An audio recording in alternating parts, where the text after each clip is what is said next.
Welcome to Simple Healthy Life, where our goal is to have real, insightful discussions on topics that we find interesting. And today, MJ, we are planning to talk about community building. And I know that you have a pretty extensive background in corporate community building and leadership. And, you came right in here earlier today, and it was one of the first topics we talked about, just networking and supporting and all of that. So I guess the first question I have is, what is community building, and why might that be important?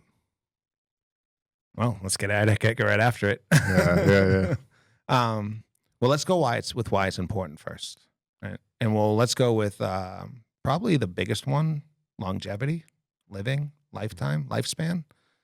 What they found is that people that have a sense of community, that have a strong community around them, straight up live longer. And if you dial that back one step, you kind of can figure out what it means to build community, and that's purpose. And the purpose can be anything, Mm, but it has to be something that the community has in alignment. And I think we're finding that now with like social media, right? You can align yourself with anything. If yeah, you only want to look at red cars, you can find X amount of people that will just align with you on that. yeah. And that's a community. That's a community of people that only want to look at red cars. Mm, And I think we found now too with social media, it can be negative and positive, right? We can find the negative communities and the communities that don't serve us, and we can join those just as easily. Um, but I digress. So building a community is going to be around a purpose, around a goal, around something that you can all agree upon. mm. What do you think? How do you feel about that? Yeah, it's interesting. I'm kind of like on the topic of negative community now. You got me thinking about that because of how true it is, and often with a lot of the clients that I work with, I do recognize the fact that they're in negative communities. Even on the specific topic of eating disorder, there are communities, specifically social media communities, that are centric to promotion of these things. And the crazy thing is that they know what they're doing, right? They're not just ignorant. They're willfully engaging in eating disorder behaviors and promoting some of that, and it's so harmful. Isn't it interesting Mhm. that you find your this is where it goes back to the way your thoughts feed who you are. And I know I made a big leap there, but from the very beginning, your community is you. The community is the people that you choose to be around. My community is going to be different than your community. We may be members of the same community. Like we're both members of the jujitsu community. We're both members of specifically the same jujitsu group, school. Sorry, Hmm. Jair. Um, sorry, brain fart. Right? We're both members of this community. Right here, right now. Mm, But in the end, your community is you. mm, So if you're choosing to join a negative community, someone that has maybe an eating disorder, and then is mm, choosing to join that, what they're noticing about themselves or should be noticing about themselves is that that's them in some that's the way they're thinking about maybe themselves or or that purpose. And that's not to say that that means their whole life is going to be in that negative aspect, but one part of their community is that. mm. Do you think that do you think that we have strong enough communities generally, or are they pretty weak? I think that goes back to who you are as Okay. a person and how strong of a community you have built around you. Mm, And this is something that we talked about before the podcast. This comes down to, are you creating these relationships that go two ways everywhere? And how often? Are you creating relationships with your doctor that You're not just a doctor-patient relationship. You're a community now. You've talked to him, you got to know his family, he got to know yours. You understand who he is as a person, he understands who you are as a person. I don't know. I have not done that. I just got a new doctor. It's hard. I'm not a big fan. I mean, he's a great guy, but starting a new doctor is a tough thing at 42. Um, but yeah, so that comes down to what are you doing? Are you acting when you go someplace, wherever you go? Are you acting as a member of that community when you enter a restaurant? You're part of that community for now, at least for the next hour or so. Are you smiling? Are you being interactive? Are you being a guest? Or are you kind of just like, I'm here just to get my pizza and leave? Yeah. Yeah. No, that's a good point, especially like in the simple example of like the doctor, right? Um, which, maybe you don't have a ton of control with, developing that kind of like interpersonal relationship. Maybe the doctor's like in and out and you don't have too much of an impact. But, I know specifically for me and my doctor, uh, we have a great relationship, right? And we're talking about real things, and then he's doing his doctor stuff in between like real discussions, and it's one of the reasons why I chose him, and so I was super pumped about that. But yeah, it builds a lot of like trust, right? And I think that you had mentioned this kind of like idea of giving and taking in regards to like the people that you interact with, and even earlier, kind of mentioning uh, we were talking a little bit about that, and I almost think it's a very positive thing to ask for support, ask for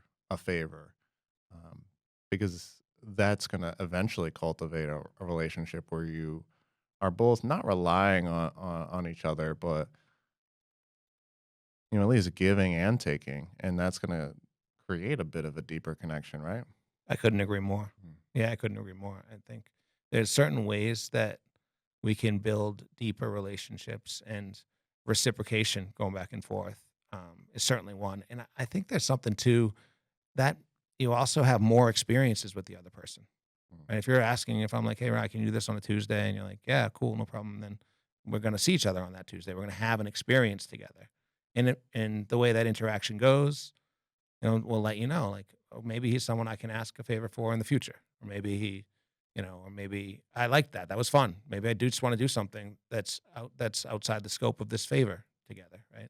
But if you're just always kind of trying to do it on your own, not looking out for your community, not looking out to the community, to your point, asking the people around you, then you're not building them. You're not having those experiences. Mm.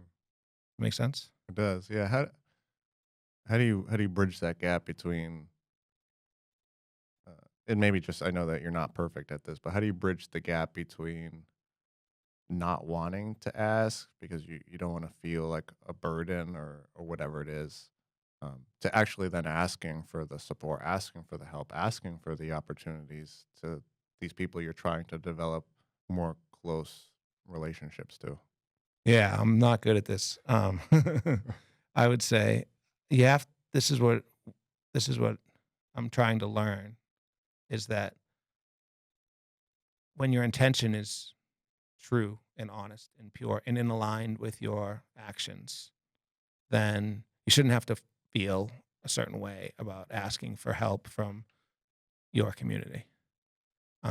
And I think you mentioned this before, though.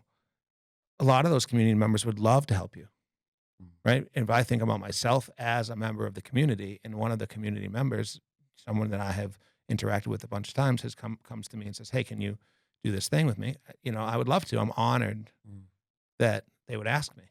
Like, oh, they see me as somebody that would help them, or that could, or that had the ability to. Right. Uh, Right. but I have to check myself and say, okay, um, you know, my intentions are good. I would help this person too. Yeah. Right. Yeah. I kind of brought up the example of the guy who works on himself every day and builds all these skills, yet no one comes and asks him for help. Right. Like how depressing is that? Like he has all these resources and skills, and no one's, I don't know if it's a courage thing or what, but no one's really asking for help, despite the fact that yeah, it feels good. It feels good to be needed in a sense, even if it's not needed, but wanted, desired in a particular way. It doesn't need to be like a romantic way, right? Although that's, I suppose, a That good feels good too. thing. Let's just call it what it is. um, but yeah, even with like something simple like jujitsu, right? Sometimes people feel bad. I can tell that they feel bad asking for help on a certain technique or whatever, but I'm always honored when people ask because it's nice to be in a position to be asked.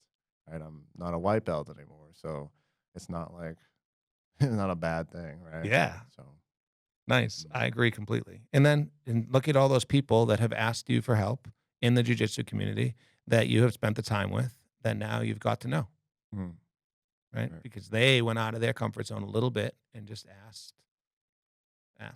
Mm. Have you read the book Tribe? No, No. Do you know what it's about? I'm gonna guess. Yeah, go for it. No, you go. Yeah. I was gonna say tribe, of course. No. Yeah. Yeah. It's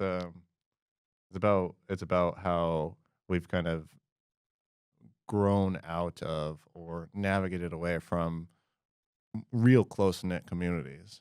Um, a lot of the book focuses on um, folks in the military and how when they discharge from the military, there is often a kind of like a depression or lack of connection to the real community. And I had a buddy who kind of put this well. He was deployed and had a really close knit squad, or however you want to phrase this.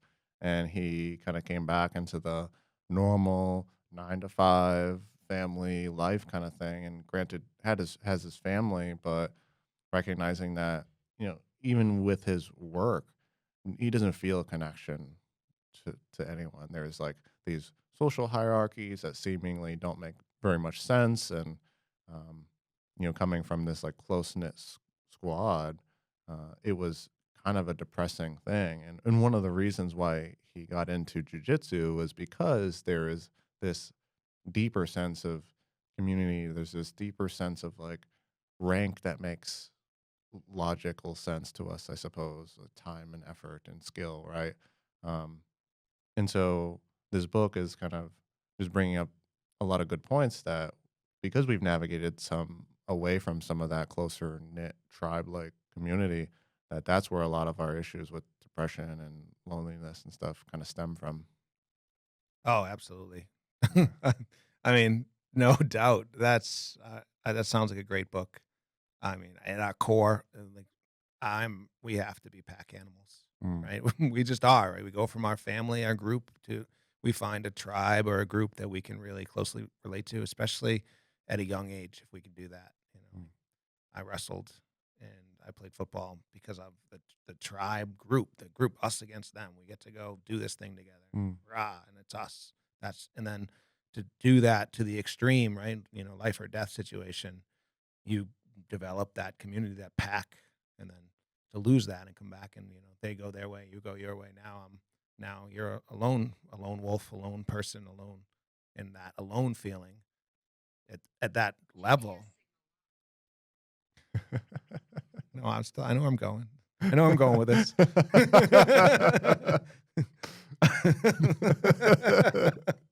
Right? You feel lost. And then, I mean, look no deeper than, 2020, right? When people got, were, the fact is they became separated physically from each other for a period of time. mm, And look what that did, right? You don't need this numbers to the stats to back it up. You can just look at your own community, your own group, those people that maybe they were in your life a little bit, but quite a bit. Maybe you saw them once a year for 5 years before that. mm. Maybe you don't now. I don't know. Maybe I'll just ask the listener to think about that for themselves. But that's what it does, right? That being separated from your group, from your pack. Mm. How would someone who really is truly isolated, aside from maybe some family members or one or two friends, how would they go about building a community for themselves, and maybe not like building from the ground up, but maybe joining a community or building their network of community, their tribe. How would they go about doing that? I think you got to get out there. I think you got to find out the stuff that you like to do, and I think you got to go do it. And if you're true to yourself, if you don't like yoga, don't just go to a yoga studio because there's going to be people there that you can, you know, go find something you like to do. You like to hike, it's a little harder. You're by yourself. But there's websites out there, I'm sure, for people that like to meet up and go hiking. Yep. Um, do the things that you like to do. That's going to attract the people that you want to be around. And then be a good community member. Talk to them, ask for help, offer help, try to build a relationship. There's nothing wrong with trying to build a relationship. I think we kind of expect for this love story for every interaction. You meet this person and you either like them or you don't. You either match or you don't. Mhm. I don't think it works that way. I think you can be around somebody for a while and eventually, be like, oh, okay, let's, this topic has come up and we talk about this and now let's go do this thing. Let's go see if we both like hiking. Cool. Let's go do that. And that way you can build community. You can start to develop friendships, but also talk to the people you see. If you're always interacting, we use the doctor's office already. Hopefully you're not in the doctor's all the time. Like maybe there's another place you go, get coffee every morning, right? There's somebody there that talk to them, say hello, right? You have at least the community of coffee lovers in common. It's a big community. Yeah, yeah, yeah. I'm a proud member. I used to be. I'm out now. Uh, Stupid no coffee. um, no, I think that's great, and sometimes I'll share with people who are having issues on this specific topic if it comes up, if they ask me. But the formula for friendship is actually pretty easy. It's as far as I see it, all it is a repetitive occurrence of connection. So you walk by someone or you go to the coffee shop and they're there or whatever, and a shared interest, right? That's all it takes. And that's why oftentimes it's, when we're in school or something like that, it's very easy, well, easier to make friends, right? Because you're seeing the same people on a daily basis. And then, you have a shared common interest with most people. We're more alike than we are different. So there's going to be something. It's just a matter of time and finding that out, unveiling this. And I think why people often have trouble in adulthood making friends is because they don't do what you said. They don't get out there. They don't allow for that repetitive connection to occur. Um, and to your point, yeah, I don't necessarily think there's not like a love like connection. It doesn't need pheromones don't need to align in any particular way. I think it's just shared connection and a willingness to be open maybe. 'Cause I think that's a big part of it too. If someone is very closed off, you can almost feel it. You almost feel when Oh, someone. absolutely, you can. No doubt. Yeah. No doubt. But like, just take us for example, right? We had a connection over time. We went to jujitsu over and over and over again. Each time we said hello, talked about something that was interesting, found out that we both enjoyed talking about interesting things. Pretty much it. The rest is history. Here we Well, are. topics that we find interesting. That we find interesting. Exactly. The jury's very far from out on who finds it interesting. Currently, it's us. Yeah. Maybe Erica, hopefully. Yeah. Community of two. Three. Three. Three now. Yes. Okay, great. No, I think this has been really helpful. I think people need that message of there are plenty of people who are out there who really are just looking to connect, right? There's no magic formula. There's no way of being. There's nothing wrong with you just because if you run into people who for whatever reason didn't want to connect to you or you haven't connected deeply with anyone before. There's nothing wrong with that fact. It's just keep it going. Keep getting out there. Keep getting those regular occurrences. Keep in exploring your interests, right? Such as jujitsu or whatever it is, right? You don't have to necessarily be in love with the thing before you do it. Maybe it seems interesting. Maybe it seems interesting to wrestle. Maybe learning chess is, you know, something you would find cool. Well, go do it. Go to a chess club and just get out there. Um, but do you have any other kind of closing remarks on this Sure. topic? Yeah, I got one. I can't say it straight enough. Make sure that you're intentionally choosing those positive communities. And we touched on the negative communities, but and they're so easy to slip into. Mm. And you know them. We don't need to beat them down, right? You'll know, but because that is representing at least a portion of your time being a part of that community, noticing that part of the community, spending time in that community. And they are giving up that time that you could be spending with those positive aspects of your community that there are so many. And once you start that direction, it's kind of like pushing the ball, uphill. It's gonna take some time, but you gotta get out there, do positive, fun things over and over and over again. That doesn't sound that bad, Mm. but it's hard to do alone. Mm. Eventually, you'll have a friend to do it with or a person that you can enjoy doing it with. And then maybe it happens in another part of your community, and maybe eventually you build your community, Mm. and there's no baby about it. Yeah, I love it. All right, great. Well, Simple Healthy Life, you can find us on Spotify and YouTube, and you can find our uh, social credentials on screen. Thanks.